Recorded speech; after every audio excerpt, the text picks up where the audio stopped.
Мы приехали в новый торговый центр, называется Villaggio Mall. И здесь, говорят, Венеция внутри. Кстати, очень похож на такой же торговый центр есть и в Лас-Вегасе, тоже с Венецией внутри. Ну, посмотрим сейчас, что там.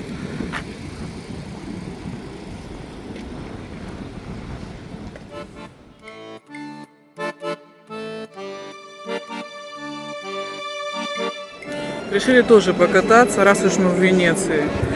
$2,5 евро, вернее, ну, если в пересчете своих денег на человека. Ну, симпатично сделано, конечно, здесь все.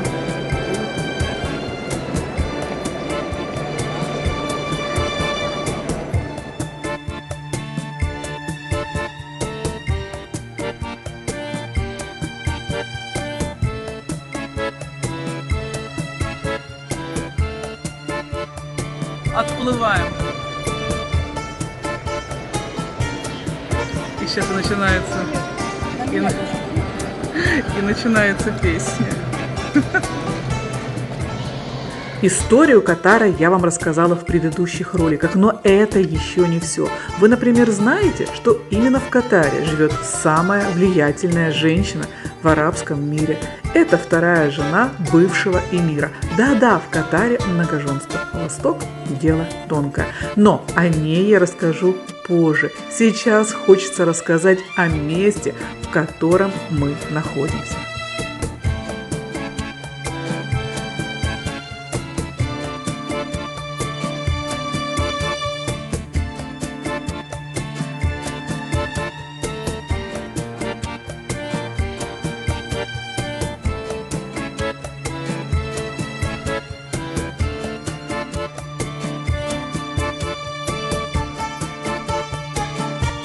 Итак, торговый центр Villaggio Mall – это настоящая гордость столицы Катара Дохи, ставшая частичкой Италии в этой арабской стране.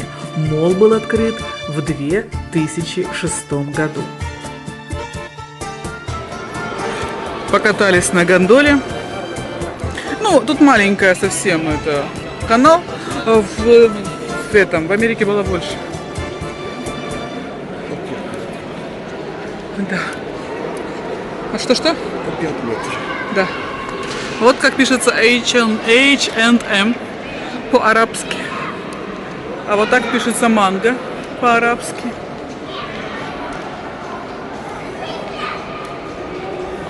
Флешку лето. Такая есть Дубай.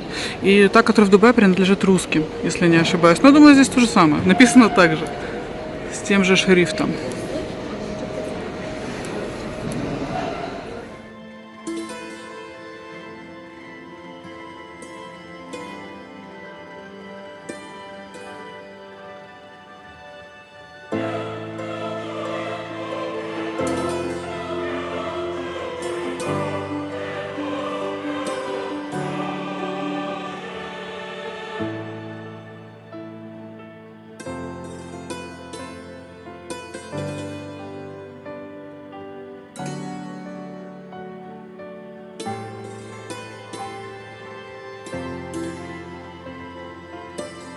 За фасадом Villaggio Mall скрывается самая настоящая сказка «Тысячи и одной ночи», только с итальянским колоритом.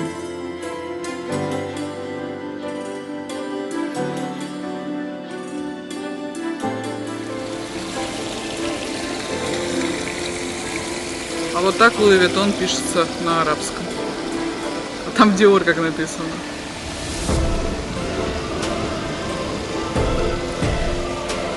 А вот так пишется Dolce & Gabbana на арабском. Но больше всего мне нравится, как написано Gucci.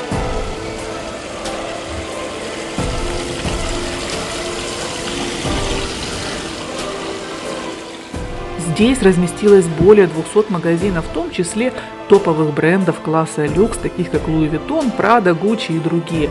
Стилистически торговый центр делится на две большие зоны, стилизированных под Венецию и под столицу мировой моды Милан. Да, вот детский. Дольче Габбана. Нет, ну хорошо, конечно. Когда ребенок может себе это позволить. Когда ребенкинские родители это могут себе позволить. Детский Фенди, детский Гуччи, Детский Барбери. Да. Вот так. Ну ладно, еще такие вот более-менее подросшие дети, но там ползуночки висят от Дольче энд Габбана.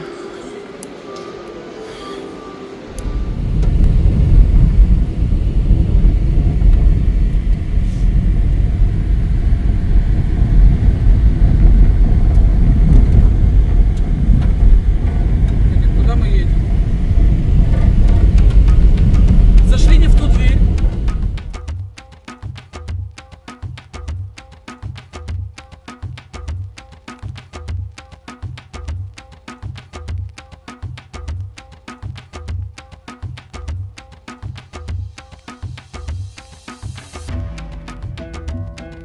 Ехали в пустыню и посреди пустыни увидели заброшенный стадион.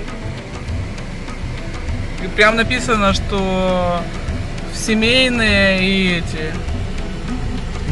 Да, ну да, фанушки, я забыла как. Ну короче. Короче, фанатские, да, эти гейты. А мы как истинные фанаты приехали, а что? А спортсменов нет. Ну что, едем дальше? Вот мы ездим по пустыне. Надеемся, не завязнем сегодня в песках. А вы знаете, что население Катара составляет почти 3 миллиона человек, однако самих катарцев в стране около 300 тысяч, остальные – это иммигранты.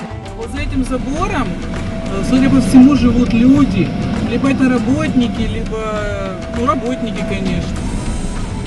За колючей проволокой, кстати, это как лагерь какой-то. Все посреди пустыни просто. А может, это знаешь, что может это работники этой вышки газовой? Нет, я не А кто это? Ну тут там, короче, стоят домики, вот они.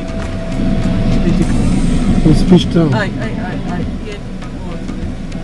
Ну, стоят домики и мусор, и там явно кто-то живет.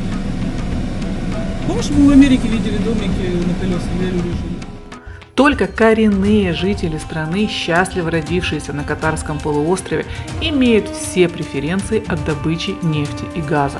Правительство ежегодно выплачивает своим гражданам по $30 тысяч на каждого члена семьи. Они не платят ни за газ, ни за электричество, ни за воду. В стране бесплатное среднее и высшее образование. Причем государственная программа предусматривает оплату обучения катарцев даже за рубежом. Медицинское обслуживание в государственных больницах и лекарства выделяется бесплатно. Выливаясь по пустыне, обнаружили вот такую дюну. Сейчас пойдем посмотрим. Согласно катарским законам, иностранные компании обязаны выделить рабочее место для гражданина страны. А еще вот посреди пустыни стоят такие городки. Но они закрыты, они вечером, наверное, открываются. Днем сильно жарко. Хоть сегодня вообще не жарко. Сегодня так прохладно на улице, так хорошо. Нет, Ну, открыто, да, некоторые работают. Вон чай можно попить. Да. Вот тут можно попить настоящий карак-чай.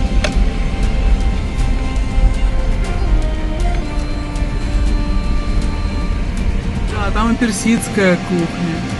Ну, вечером, наверное, здесь очень весело. Но надо приезжать на джипе, потому что вот на нашем малютке это очень сложно здесь ехать. Хоть и утрамбовано все. А там красивая, вот какая красивая пустыня там. Какие дюны за всем этим праздником жизни. Никаких подоходных, транспортных и любых других налогов в стране не существует.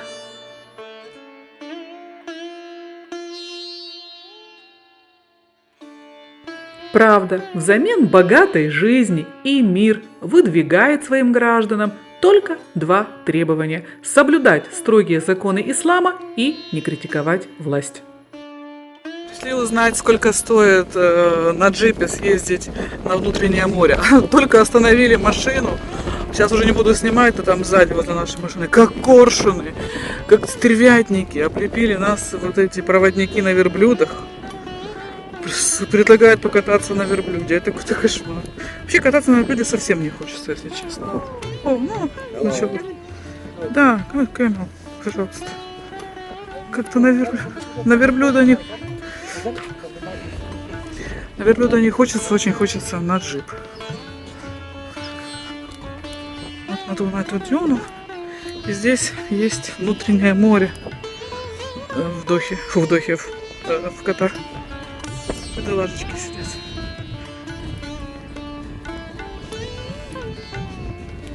Пустыня здесь полна развлечений. Хочешь на верблюде катайся, хочешь с соколом фотографируйся, хочешь на джипе по дюнам, хочешь вечером. Вот я бы хотела еще вечером прийти туда, на тот праздник жизни, потому что выглядит это прикольно.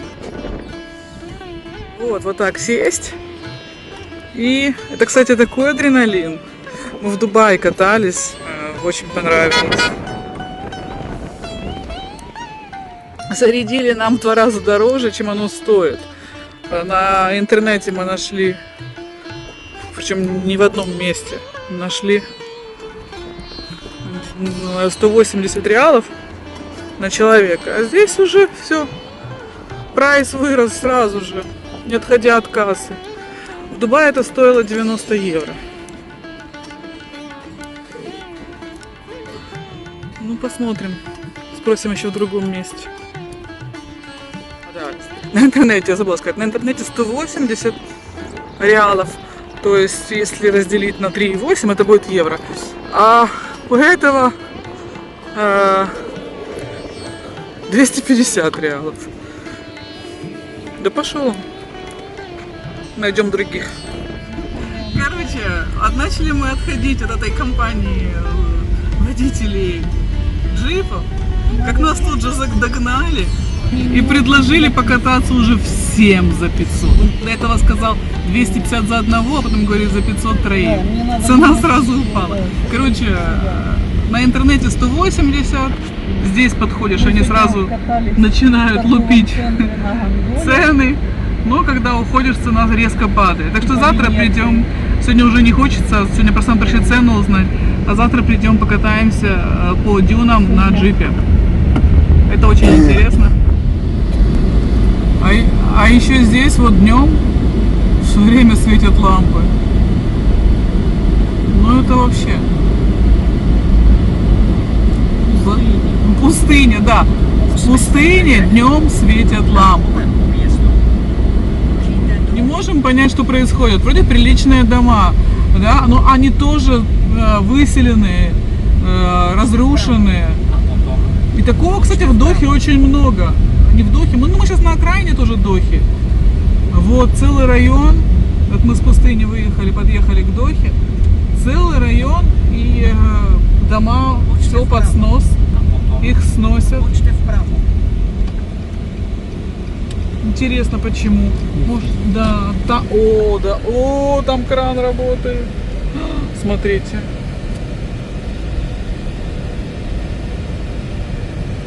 Интересно, что на их месте будут строить? Может, тут газ с нефтью нашли? Вот.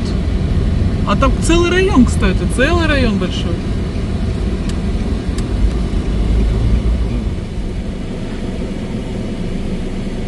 Да.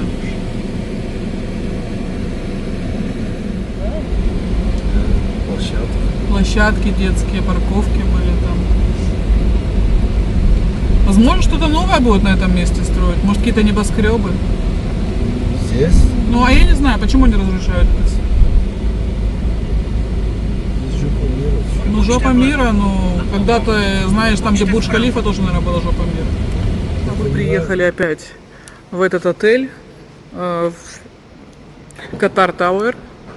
И сегодня попробуем подняться наверх, на крышу, посмотреть, окинуть взглядом, так сказать, окрестности. Ну, очень понравилось нам здесь внутри вчера. В общем, вчера мы здесь были, но внутрь не попали. Нам сказали прийти сегодня, и нас пустят наверх, на крышу.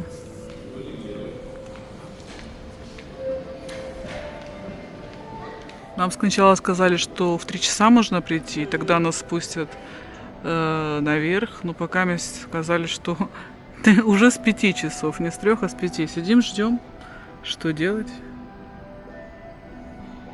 Эдик, он вообще очки надел и делает вид, что он читает что-то в Телеграм.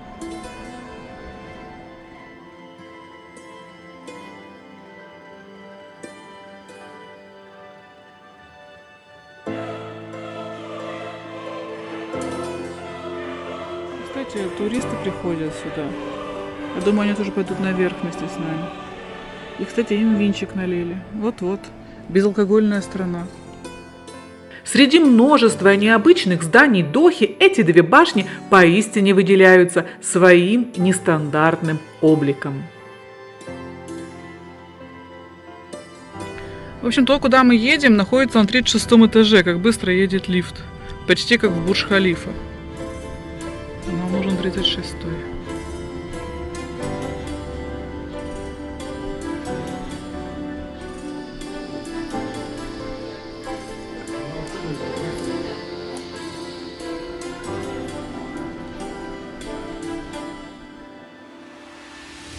Соединенные вместе в основании 200-метровые башни Катар Тауэр по задумке архитекторов должны напоминать две скрещенные арабские сабли. Кстати, как раз именно эти сабли можно увидеть на государственном гербе страны.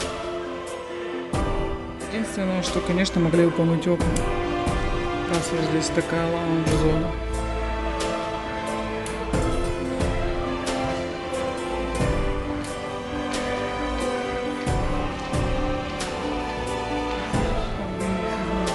Ага, да.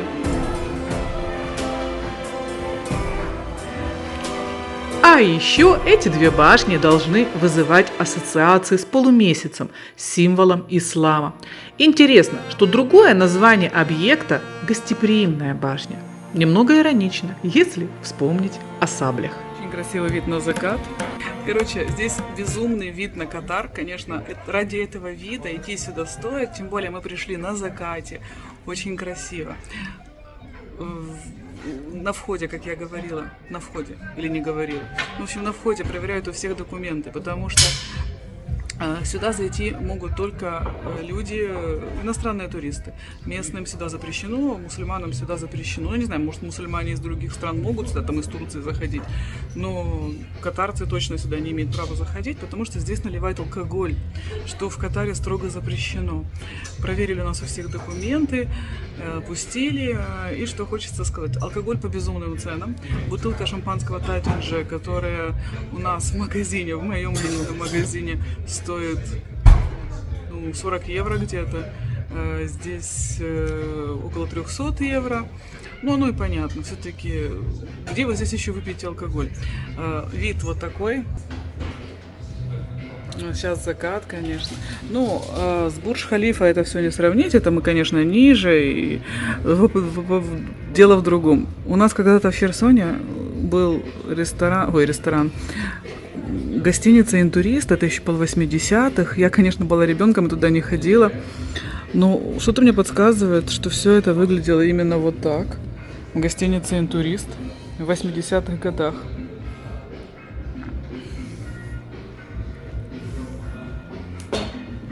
Вот как стоит здесь.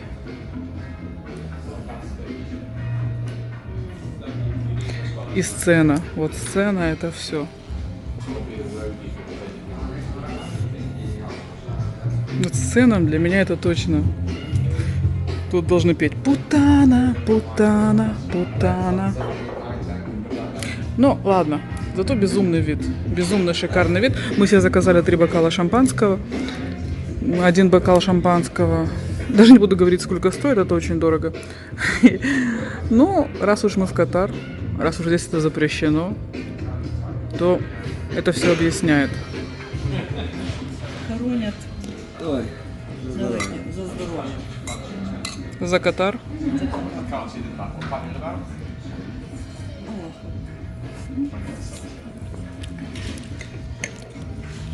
Что нужно знать об этом отеле? Он пустой. Вот это вторая часть этого отеля. Вот тут еще есть вещи. Вот тут есть вещи. А потом начинается полнейшая пустота. Вообще, вот тут никого. И в той части, в которой находимся мы, та же самая картина.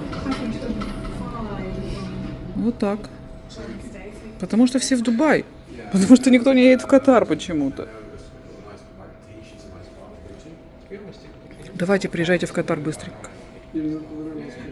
А вообще себя чувствуем, как такие, закрытый клуб какой-то. Не сидит человек 6 на весь ресторанчик и все пьют. Не, ну мы по бокалу себе взяли за такие деньги, тут сильно не разопьешься. Но все равно. Ну, еще о чем? О том, что все-таки страна еще не сильно туристическая, а хочет ею быть. Поэтому не мешало бы им не только алкоголь разрешить, ну, хотя бы в нормальных количествах. Просто чтобы были магазины для иностранцев.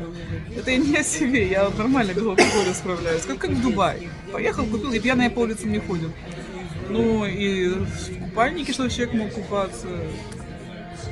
Потому что так долго не будут ждать к себе туристов. А вот этот отель, символ города, он пустой. Ну, как это? Бурдж-Халифа не пустая в Дубае. Там, причем мы видели фильм о том, как Бурдж-Халифа, сам отель Армани, как он выглядит изнутри. Ну, честно говоря, я бы вообще за него деньги не платила. Но он не пустой, там всегда люди. Да вообще в Дубае всегда люди, там всегда людно. Такого, что... Да, вот как здесь, такого нет. Здесь вообще нет туристов. Ну, пожелаем им всего самого лучшего. Надеюсь, они справятся. Через 10 лет приедем проверим.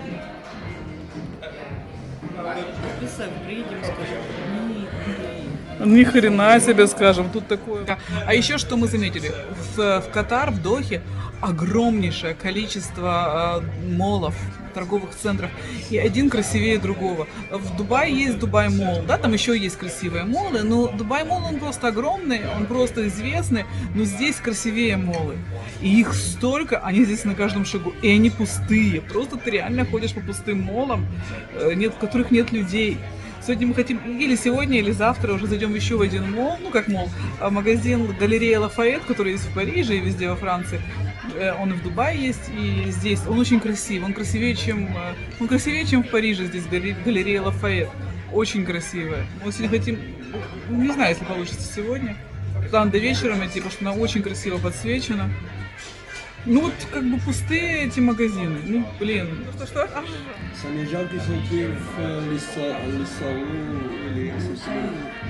Да, там вообще пусто. Мне вчера было так грустно ходить по этому бульвару в Лусаила, да. Ну, вот здесь рядом, там, где висит акула, только для нас было 3D-шоу, вот этот лев, пандочки. Никого вокруг, эти дома, они стоят просто как муляжи какие-то, как декорации. Прямо ж... Что? и Стас Михайлов, все для тебя. Он попила вина и все, и давай.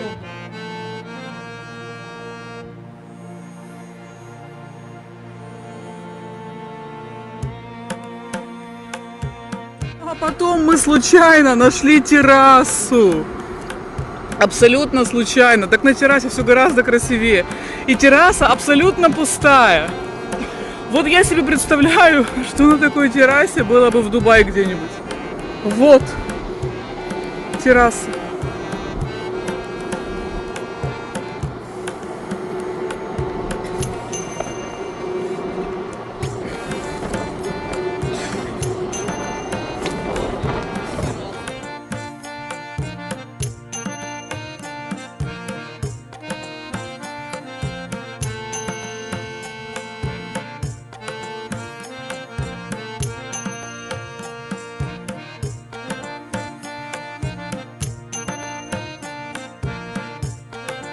Вот такая красота была нами найдена. Вообще все сидят внизу, там просто пройти к лифтам и странная дверь, которую мы открыли. И пошли наверх и вышли вот сюда. И такой кашель, знаешь, проклятые рудники.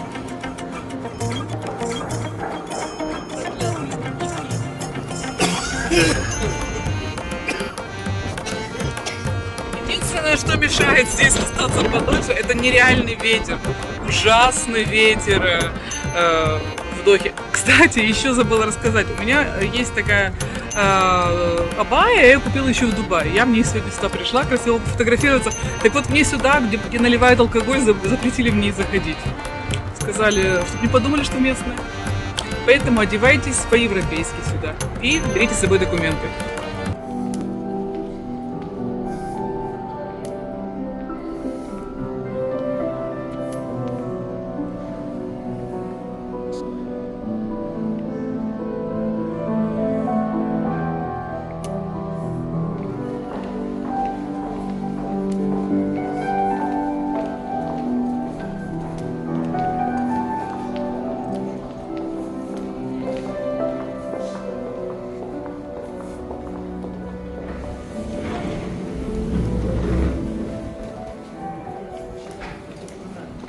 А? Ну, здесь не такая хрень, как... Вам что-то говорит этот человек. Не такая... А вот это красиво. такая хрень.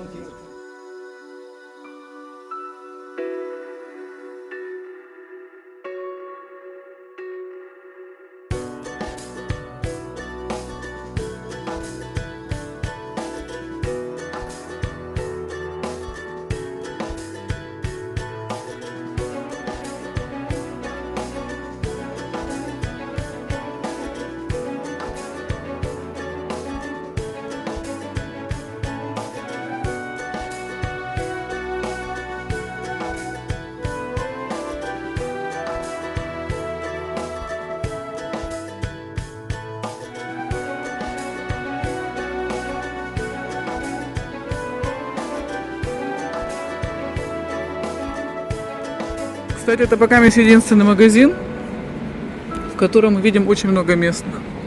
Просто очень много.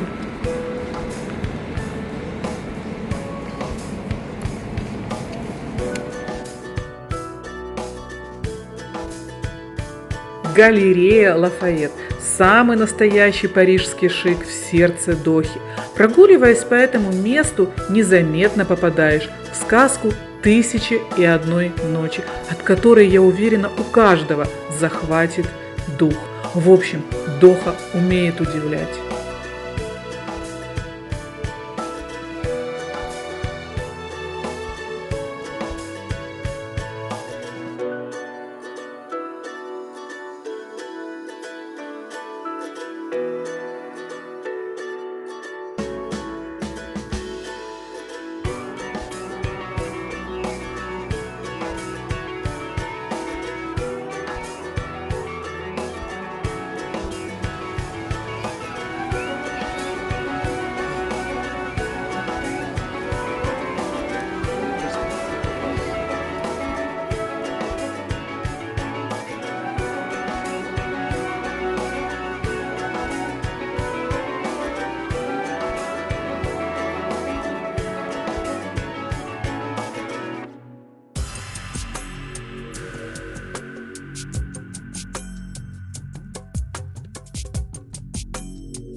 И вот тут мы попали в одну из волшебных сказок Шахерезады. А впрочем, смотрите сами.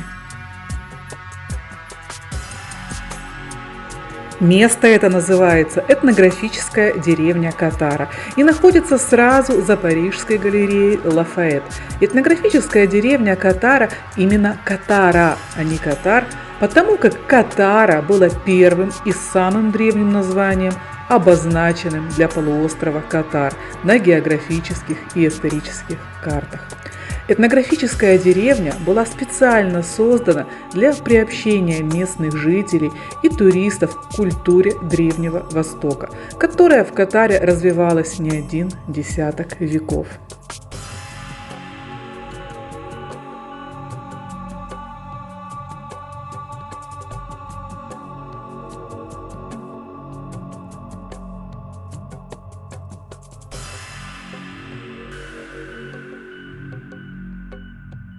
Тут уже кафешки начались. Мне интересно, вот что это светит впереди, посмотреть. Очень красиво все, очень просто. Ну, у них есть вкус и деньги.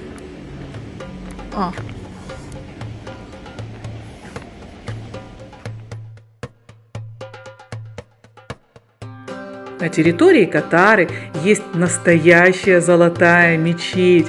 Здесь расположено множество театров, художественных галерей, выставок, ресторанов, есть даже оперный театр. Множество маленьких лавочек, где торгуют качественным местным жемчугом и золотыми украшениями. И увидеть это место необходимо, как под покровом арабской ночи, так и при свете дня, что мы и сделали, и вас приглашаем.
И здесь тоже голубятни.